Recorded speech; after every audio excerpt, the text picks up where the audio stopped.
나의 지성소에 들어가 보좌하며.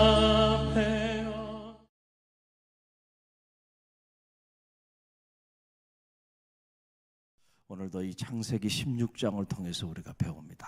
창세기 말씀을 보면 세상사가 한눈에 다 들여다보여요. 창세기를 읽다 보면 하나님의 구원의 역사가 어떻게 인간사 안에서 펼쳐지는지 우리가 한눈으로 다 들여다볼 수가 있어요. 참 놀라운 이야기들이 계속 연이어 이어집니다. 자, 우리가 지난 장에서 아브라함의 상처, 아브라함이 하나님께 상처를 받았어요. 왜 상처를 받았는가? 하나님은 언약하셨지만 언약하신 하나님이 아브라함이 생각했던 때에 응답하지 않으셨어요. 그래서 아브라함이 마음에 큰 상처가 있었어요. 누구에 대한 상처예요? 하나님에 대한 상처. 그래서 하나님이 그 아브라함의 상처를 아시고 아브라함에게 찾아오셔서 그를 위로합니다. 그러면서 다시 그에게 언약해요. 두려워하지 말고 너 그 상처를 잘 좀 싸매라. 내가 너의 큰 상급이 될 거다. 자, 그러니까 그렇게 위로했는데도 불구하고 아브라함의 상처는 아물지 않아요. 하나님께 대듭니다. 쓸데없는 얘기 하지 말라는 거예요. 하나님 보고. 그러면서 나에게 씨를 주지 아니하였으니 이제는 내 뜻대로 하겠습니다. 당신 뜻대로 내가 지금까지 살아왔는데 되는 일이 아무것도 없어. 그러니까 이제 내 뜻대로 하겠습니다. 우리 집에서 길리운 자를 통해서 내 씨를 이을 테니까 다른 얘기 하지 마십시오. 그렇게 아브라함이 하나님 앞에 대항합니다. 그런 아브라함을 다시 하나님이 데리고 하늘의 별들을 봐라. 이 수많은 별들이 너의 자녀가 될 거다. 그러니까 제발 마음을 다잡으라는 거죠. 하나님께서 다시 그에게 찾아오셔서 말씀하시고 언약하니까 그제서야 아브라함이 잃었던 믿음이 회복되기 시작하는 거예요. 여러분 언제나 그래요. 믿음이 회복될 때 상처가 치유됩니다. 그런데 이 믿음이 언제나 도전을 받는데 하나님에 대한 믿음이 흔들리면 그때부터 5만 가지가 상처야. 5만 가지가 문제가 되게 된다는 거예요. 할렐루야. 문제는 어디냐면은 여러분의 믿음이 있어요. 믿음. 할렐루야. 여러분이 하나님을 믿고 그 하나님을 신뢰하면서 하나님께 나와 예배하고 그 하나님을 위하여 봉사하고 섬기면 상처받을 일이 없어요. 그래요, 안 그래요? 그 믿음이 없으니까 사람 보고 세상 보고 온갖 오만 가지를 계산하면서 그런 것들로 인해서 마음이 무너지고 또 무너지고 하는 거 아니에요? 할렐루야. 할렐루야. 그래서 그 믿음이 회복되니까 하나님이 그를 의로 여겼다 그랬어요. 그리고 시간이 지난 다음에 또 무너져요, 아브라함이. 그래 하나님이 또 찾아오셔서 언약하셔서 그를 축복하여 주십니다. 그런데 오늘 창세기 16장은 그 다음의 사건인데 창세기 16장 1절이 어떻게 시작돼요? 자, 우리 함께 읽어봅니다. 아브라함의 아내 사레는 뭐하지 못하였고 출산하지 못하였고. 자, 참 여기서부터 이 드라마의 비극은 시작되는 거예요. 자, 이렇게 아브라함이 무너져서 내 뜻대로 하겠다 그러는데 하나님이 아니야. 하나님이 당신 뜻대로 이루어 주실 거라고 말씀하시고 언약하시고 위로하시고 권면하시고 세워주시고 그래서 다시 겨우 무너진 믿음을 다시 세웠는데 어떻게 된 일인지 자, 하나님의 언약이 이루어졌어요? 이루어지지 않았어요? 이루어지지 않았어. 출산하지 못하였고 자, 이 정도 상황이 되니까 이제 아브라함이나 아브라함의 아내 사레도 인간적인 방법을 결국은 강구하고 인간적인 방법을 선택하며 나갑니다. 아내인 사레가 아브라함에게 속삭이는 거예요. 여보, 당신 쓸데없는 짓 그만하고 이제 내가 시키는 대로 하셔. 이렇게 합시다 우리 이제. 그래서 한 얘기가 오늘 16장 2절에 나오는 말씀이에요. 우리 함께 읽어봅니다. 사레가 아브라함에게 이르되 여호와께서 내 출산을 허락하지 아니하셨으니 원하건대 내 여정에게 들어가라. 내가 곧 그로 말미암아 자녀를 얻을까 하노라 하매 아브라함이 사레의 말을 들으니라. 참 이 내용을 보면 오늘 우리들의 모습을 그대로 보는 것 같아요. 자, 사레가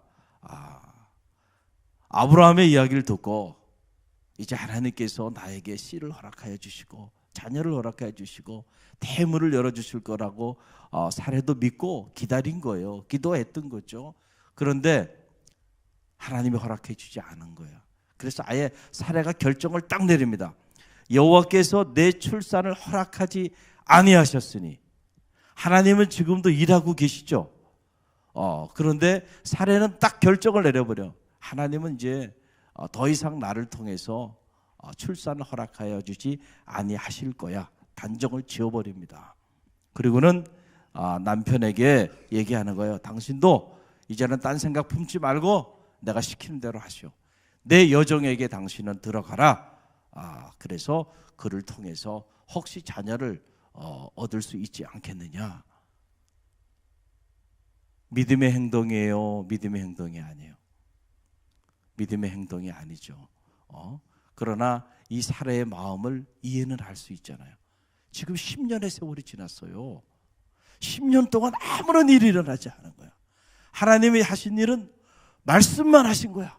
언약만 하신 거야. 찾아오셔서. 그러고는 아무런 역사가 나타나지 않았어요. 10년쯤 기다렸으면요, 사레나 아브라함도요 많이 기다리셨어요. 여러분은 얼마나 기다릴 수 있어요? 열흘? 글쎄요, 갈릴리 교회는 한 10개월 정도 기다린다고 얘기해 줄게요.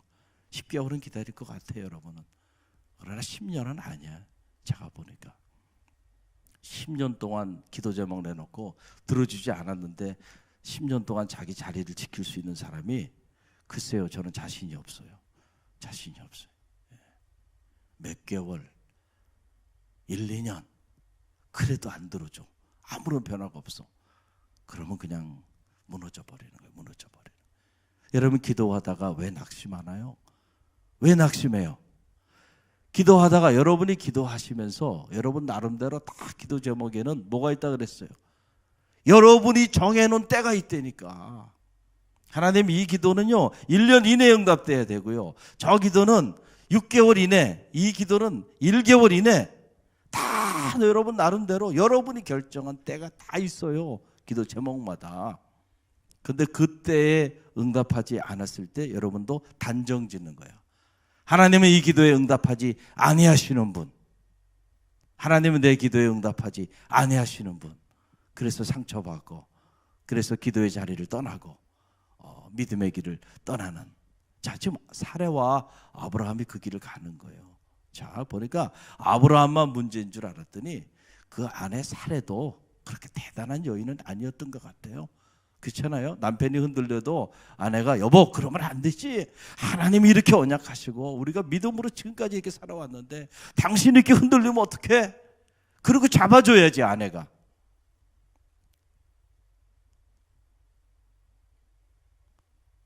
아내 잘 만나야 돼요. 대답이 없으시는, 여기는 대부분의 아내들만 있어가지고 아내도 문제야. 아내도 문제. 그래서 항상 보면 그 아내가 어떤 사람이냐 그걸 보면 그 남자를 알 수 있어요. 그 여자 잘 만나요, 남자들은. 저기 보세요. 사례가 이렇게 얘기를 하니까 아브라함이 큰아들 아닙니까? 여자 말 다 잘 듣는 거 아니에요? 아내가 이렇게 속삭이니까 아브라함이 그래? 그런가 보네. 그렇게 하지 뭐.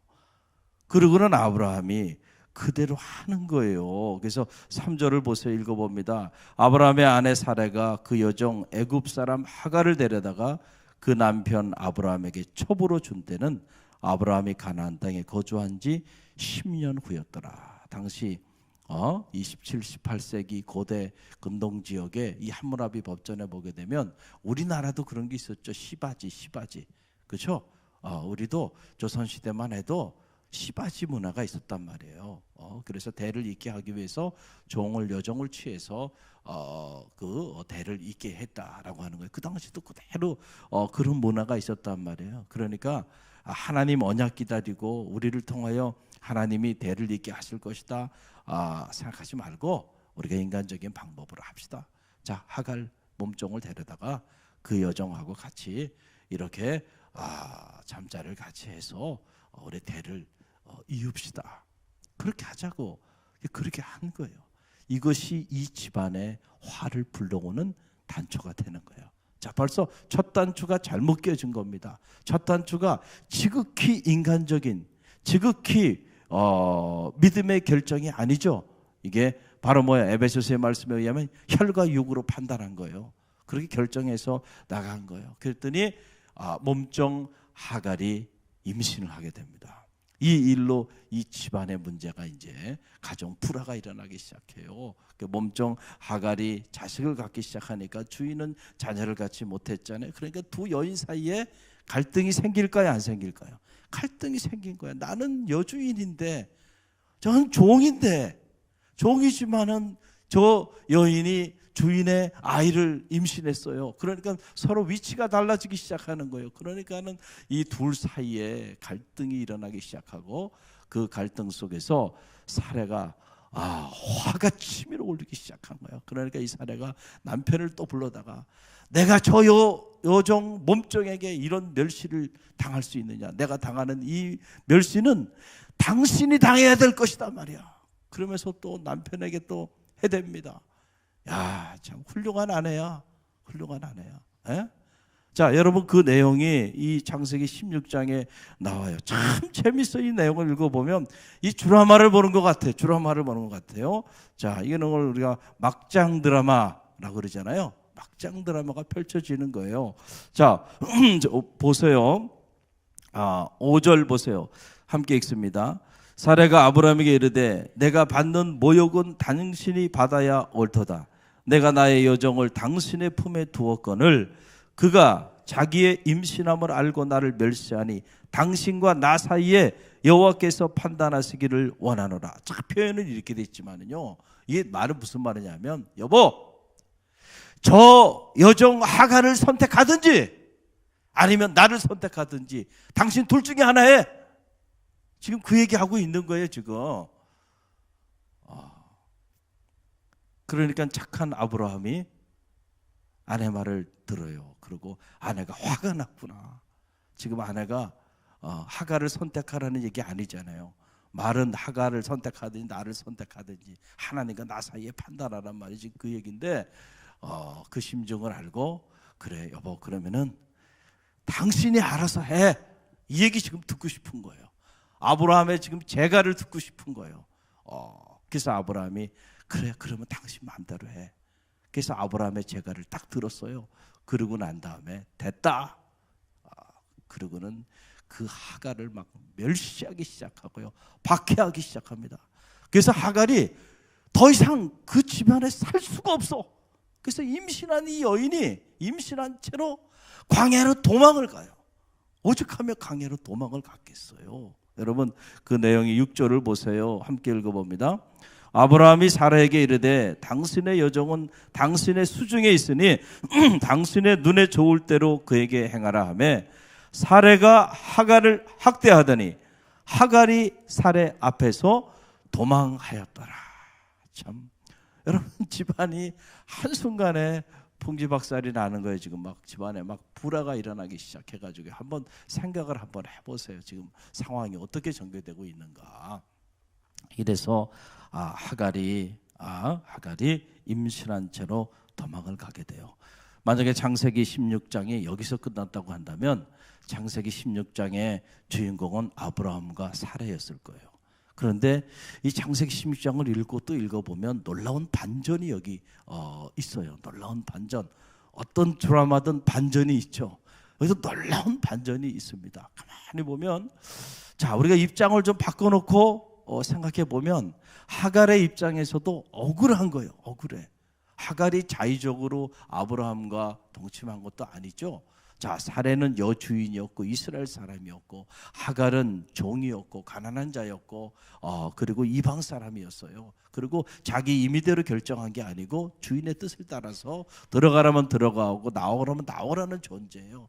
자, 그렇게 순종해서 이루어진 일들이에요. 그런데 그 일로 인하여 이런 모진 주인에게 박해를 당해요. 같은 여인인데 임신한 여인을 이렇게 학대해가지고 집에서 내쫓은 거죠. 자, 이런 상황에 지금 하갈이 자리하고 있어요. 자, 그런데 놀라운 사실은요, 하나님이 사례는 하갈을 버렸고 아브라함도 하갈을 버렸지만 하나님은 이 여종 하갈을 버리지 않으셨다는 거예요. 할렐루야. 여기서 반전이 일어나면서 창세기 16장의 주인공은 하갈이구나 라는 생각을 갖게 돼요. 자, 보세요. 11절 말씀인데 우리 함께 읽어봅니다. 여호와의 사자가 또 그에게 이르되 내가 임신하였은즉 아들을 낳으리니 그 이름을 이스마엘이라 하라. 이는 여호와께서 내 고통을 어떻게 하였습니다? 들으셨습니다. 할렐루야. 참, 하나님이요, 아브라함과 사라의 하나님만인 줄 알았잖아요.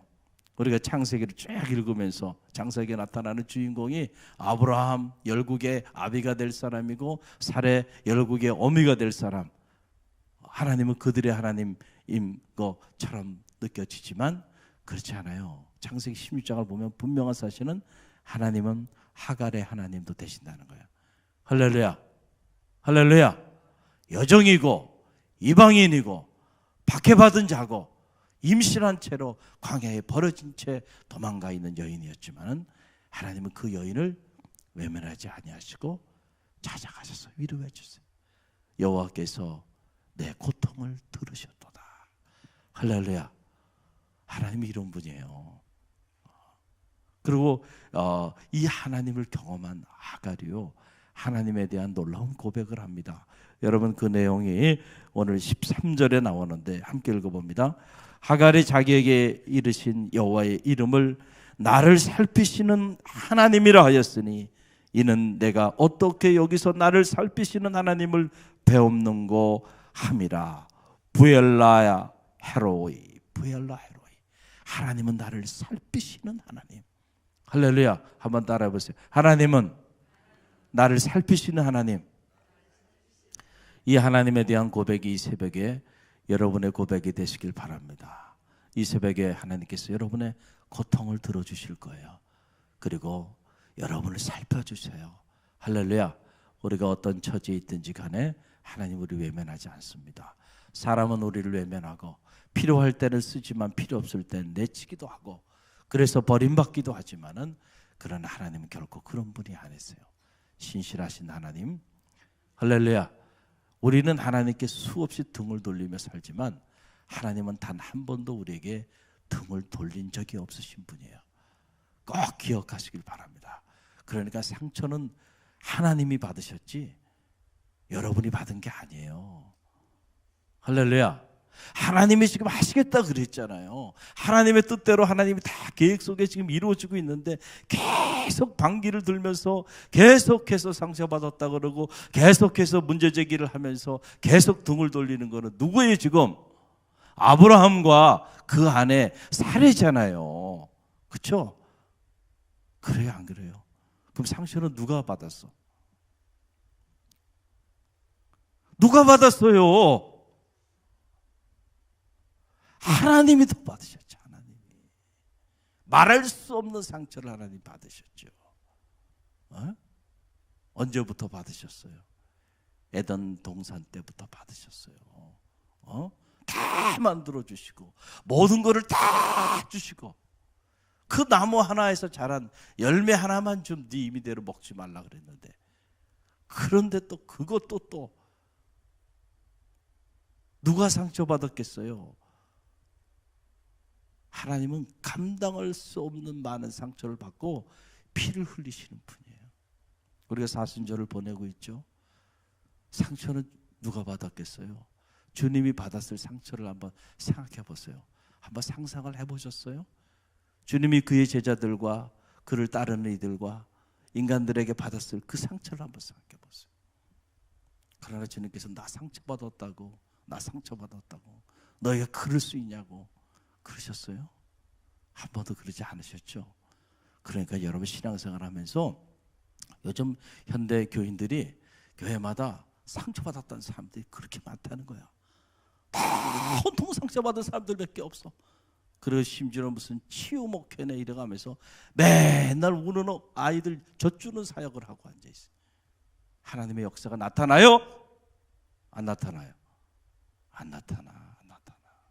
여러분, 상처는요 하나님이 더 많이 받고요, 상처는 하나님의 교회가 더 받고요, 상처는요 주님이 더 많이 받으셨어요. 그걸 꼭 기억하세요. 그러니까 여러분, 신앙생활 하면서 앞으로 어떤 일, 무슨 일이 있든지 간에 살아계신 하나님 앞에서 상처받던 말 하지 마세요. 할렐루야. 창세기를 읽어보면은 우리가 그런 말을 할 수가 없어. 그런 말을 할 수가 없어. 이 모든 문제의 원인이 누구에게 있어요? 그래서 이 C.S. 루이스의 쓴 고통의 문제라는 책, 그 책에 나온 고통이 왜 우리에게 있는가? 하나님에게 책임이 있는 거 아닌가? 사람들이 고통을 당하고 고난을 당하면 어떻게 하나님 살아계시면 이럴 수 있냐고 다 하나님께 모든 문제를 제기하는데, 이 C.S. 루이스는 아니라는 거죠. 책임이 누구에게 있다 그랬어요? 끔찍한 피조물로 전락된 우리 스스로가 고통을 만들었다.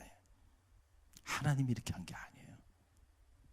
전쟁도 우리가 있는, 싸움도 우리가, 갈등도 우리가 만들어. 그래놓고 이 모든 책임을 다 누구에게 돌려? 나중에는 하나님께 다 돌린다. 하나님이 싸우라 그랬나요? 갈등하라 그랬나요? 사랑하라 그랬잖아요. 사랑하라고. 할렐루야. 그런데 사랑하지 않고 산 것은 누구야? 인간의 더 많이 갖고자 하는 그 욕망을 제어하지 못하고 서로 싸우고, 자기를 부인하고 자기 십자가를 지고 나를 쫓을지나 그러는데 끝까지 자기 주장하고 자기 자아가 살아서 움직이고, 그러면서 누가 누구에게 상처를 주고 상처를 받았다는 얘기를 하나요? 상처받은 건 하나님이에요. 오늘도 하나님은 여러분 때문에 상처받고 계세요. 피 흘리고 계십니다. 우리가 이 사순절을 보내면서 이 사실을 알아야 돼. 그저 참회의 눈물이 흘려질 뿐이에요. 그래서 믿음의 신앙이 깊어지면 하나님의 마음을 헤아리기 시작해. 할렐루야. 자녀가 성숙하면 부모의 마음을 헤아리기 시작하는, 그때부터 그 자식은 철이 든 겁니다. 여러분 바라기는 믿음 안에서도 철이 든 성도들이 되시길 바랍니다. 철없이 살지 말고요, 성숙한 그리스도인이 되세요. 하나님의 마음을 헤아리고요, 주님의 마음을 한번 헤아려 보세요. 주님의 마음이 어땠을까? 오늘 창세기 16장을 통해서 우리가 많은 것들을 배웁니다. 어떤 경우에도 여러분, 우리가 생각했던 것만큼 때가 지났음에도 불구하고 이루어지지 않는다 할지라도요, 절대 하나님을 의심하지 마세요. 할렐루야. 하나님은 하나님의 때에, 살아계신 하나님, 반드시 하나님의 언약하신 바는 반드시 이루시는 분이세요. 그러니까 사레나 아브라함처럼 인간적인 생각을 가지고 인간적인 단정을 짓고 결정하며 나가지 마시기를 바랍니다. 할렐루야. 또 하나 기억해야 하는 거, 하갈의 하나님도 되신다. 하나님 우리의 고통을 들으시고 우리를 살피시는 하나님, 브엘라의 에로의 하나님이심을 기억하고요, 이 하나님으로 인하여 오늘도 여러분들이 승리하는 그런 축복의 하루가 되기를 주님의 이름으로 간절히 축원드립니다. 우리 이 말씀 붙잡고 기도하며 나가고요.